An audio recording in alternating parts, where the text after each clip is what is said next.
Good morning, praise the Lord. जय मसीह की। Daily Bible संदेश में आपका हार्दिक स्वागत है। आज 4 दिसंबर है और परमेश्वर को धन्यवाद कि उसने हमें फिर से एक नया दिन दिया और एक नया सवेरा दिखाया है, ताकि हम अपने जीवन के चाल चलन, सोच विचार और आचरण के द्वारा उस परमेश्वर को महिमा दें। मैं आशा करता हूं कल इतवार का दिन आप सबके लिए आशीष का कारण रहा होगा। हमारे भी चर्च में बहुत अच्छी कांग्रेगेशन थी। परमेश्वर की पवित्र आत्मा की अगुवाई थी। बहुत अच्छा वचन था, बहुत अच्छी संगति थी। आप सबकी प्रार्थनाओं के लिए बहुत बहुत धन्यवाद।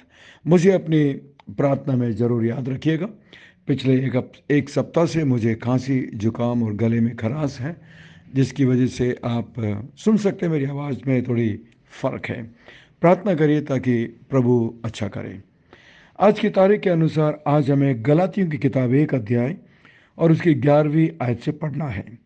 यहाँ पर पौलुस एक तरीके से अपने जीवन की गवाही बताता है कि उद्धार पाने के बाद किस तरह परमेश्वर ने उसे प्रेरित होने के लिए बुलाया, किस तरह उसे सेवकाई दी और किस तरीके से पौलुस ये दावा करता है कि मैं एक सच्चा प्रेरित हूँ। मुझे परमेश्वर ने बुलाया है। मेरी माँ के पेट से ही उसने मुझे चुन लिया और जो सुसमाचार मैं लोगों को सुनाता हूँ, वो सुसमाचार मैंने किसी दूसरे व्यक्ति से नहीं सुना। मुझे डायरेक्ट परमेश्वर से, प्रभु मसीह से सुसमाचार मिला है। जिस तरह प्रभु मसीह के बाकी प्रेरित थे, वो कह सकते थे इस बात को कि हमें सुसमाचार डायरेक्ट प्रभु मसीह से मिला है।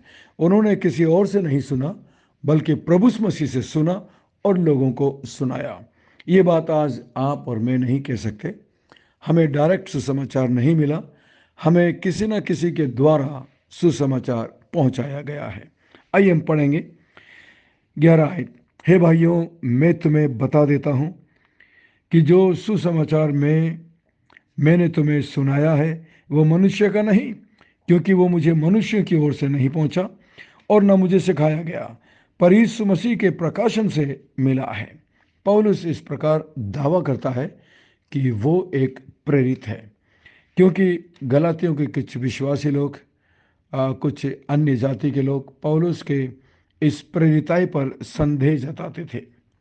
इसलिए पौलुस अपने जीवन की गवाही बता रहा है कि मुझे सुसमाचार किसी व्यक्ति से नहीं मिला, यहाँ तक कि प्रभु के चेलों से नहीं मिला, बल्कि सीधा प्रभु से मुझे प्रकाशन में मिला है।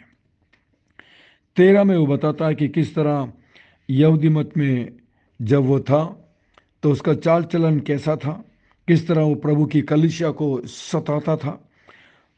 14 आयत में बताता है, अपने बहुत से जाति वालों से जो मेरी व्यवस्था के थे यहूदी मत में अधिक बढ़ता जाता था और अपने बाप दादों की परंपराओं के अनुसार बहुत ही उत्साही था। पौलुस बताता है कि उद्धार पाने से पहले वो यहूदी मत में कितना कट्टर था। अपने उम्र के लोगों से भी ज़्यादा उसके अंदर जोश थी और उसे पुराने नियम शास्त्र का ज्ञान था। आगे देखिए 15 में, परंतु परमेश्वर की, जिसने मेरी माता के गर्भ ही से मुझे ठहराया और अपने अनुग्रह से बुला लिया है। यहाँ पर बहुत अच्छी बात हमें सीखने को मिलती है। पौलुस बताता है कि परमेश्वर ने पौलुस के जन्म से पहले ही उसे अपना प्रेरित करके नियुक्त कर लिया था, उसे बुला लिया था, उसे चुन लिया था। इसी रीति से परमेश्वर हम में से प्रत्येक व्यक्ति को जन्म से, वास्तव में जन्म से भी पहले उसने हमें नियुक्त किया है। यदि आप 1-2 पेज आगे पलटेंगे तो इफिसियों 1 और उसकी 4 में देखिए क्या लिखा है। मैं आपको पढ़कर बताता हूँ।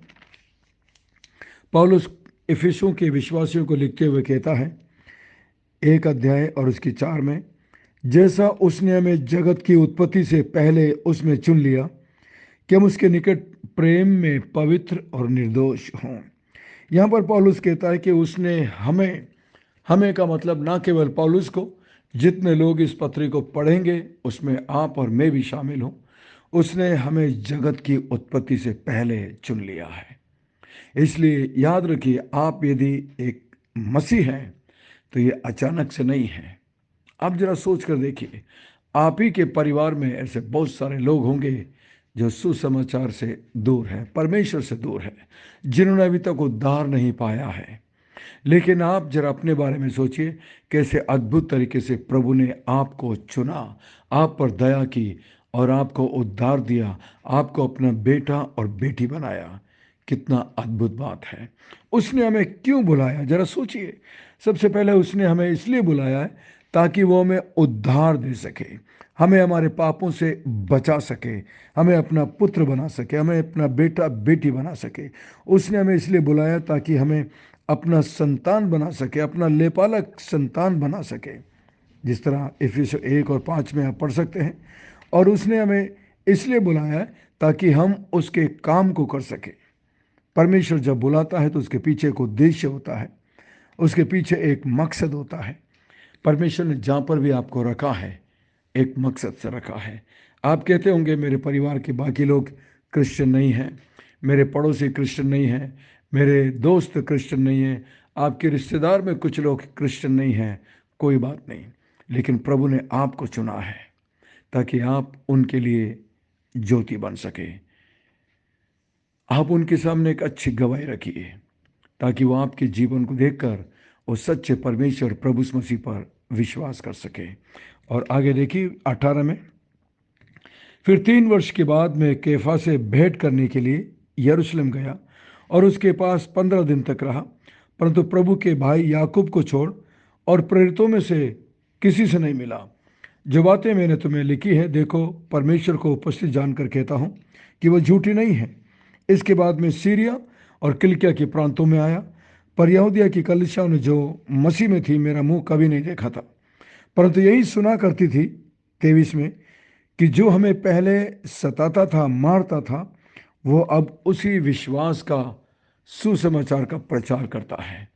तो पौलुस यहाँ पर बताता है कि उद्धार पाने के बाद किस तरह 3 साल के बाद वो कैफा से मिला, यानी कि पतरस से 3 साल के बाद यरूशलेम में आकर के मिलता है। बाकी किसी भी अन्य प्रेरित से वो नहीं मिला।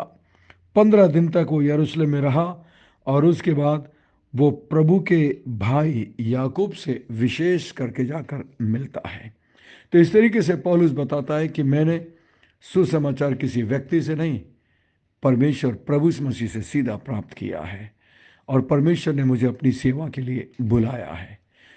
प्रिय मित्रों, प्रिय विश्वासियों, मेरे मसीह में भाइयों और बहनों, परमेश्वर ने आपको भी चुन लिया है, इसलिए आप निराश मत होइएगा। शैतान कभी कभी आपको कहेगा कि आप व्यर्थ हैं, आप फालतू हैं, आपको मसीह होकर कोई फायदा नहीं।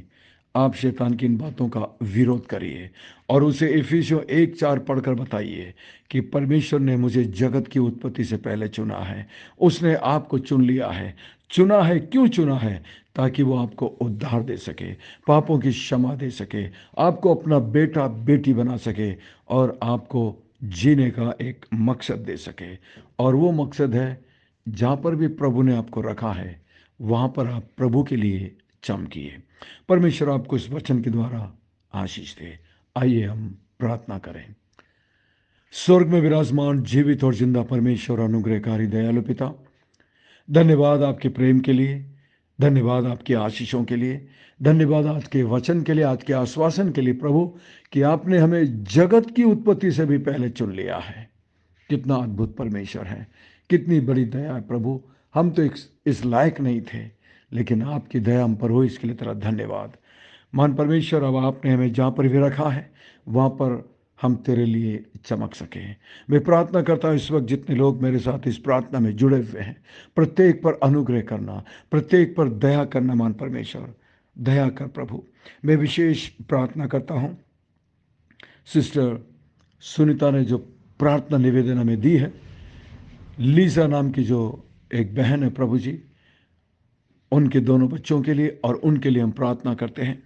उनकी पारिवारिक दशा बहुत ही खराब है, शैतान ने उन पर हमला किया है प्रभु। वो निराश है, दुखी है प्रभु, नहीं जानती क्या करें।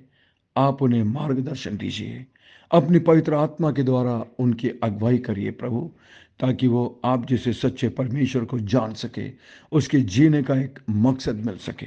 मैं बाकी लोगों के लिए प्रार्थना करता हूँ प्रभु, जो बीमार है, दुखी है, पीड़ित, परेशान है प्रभु जी, उसमें मैं विशेष प्रार्थना करता हूँ शीलू के लिए प्रभु जी। महान परमेश्वर, जब वो एक बच्चे को जन्म देंगे इस महीने में, आप उनकी रक्षा करना, मदद करना, उनकी हर एक आवश्यकताओं को अपने स्वर्गीय भंडार से पूरा करना प्रभु। धन्यवाद, धन्यवाद महान परमेश्वर, हमारी विनती प्रार्थना को सुनकर जवाब देने के लिए धन्यवाद। सब कुछ यीशु मसीह के मीठे महापवित्र नाम से मांगते हैं, आमीन, आमीन। बहुत बहुत धन्यवाद हमारे साथ बने रहने के लिए, प्रार्थना में शामिल होने के लिए धन्यवाद। हमारे लिए प्रार्थना करते रहिएगा और मैं आशा करता हूँ आज के संदेश के द्वारा परमेश्वर ने आपके दिलों से बातचीत की है। यदि आप आशीषित हुए हैं तो हमें ज़रूर लिखकर कमेंट्स में बताइएगा। कोई भी संदेह है, सवाल है तो हमें ज़रूर लिखिएगा और इस संदेश को अपने दूसरे मसीही दोस्त भाई बहनों को भेजिएगा ताकि वो भी इसके द्वारा आशीषित हो सके। यदि ये संदेश आपके पास पहली बार पहुंचा है तो आप भी हमारे व्हाट्सएप में बाइबल संदेश ग्रुप से जुड़ सकते हैं। हमारा नंबर है 9927464924।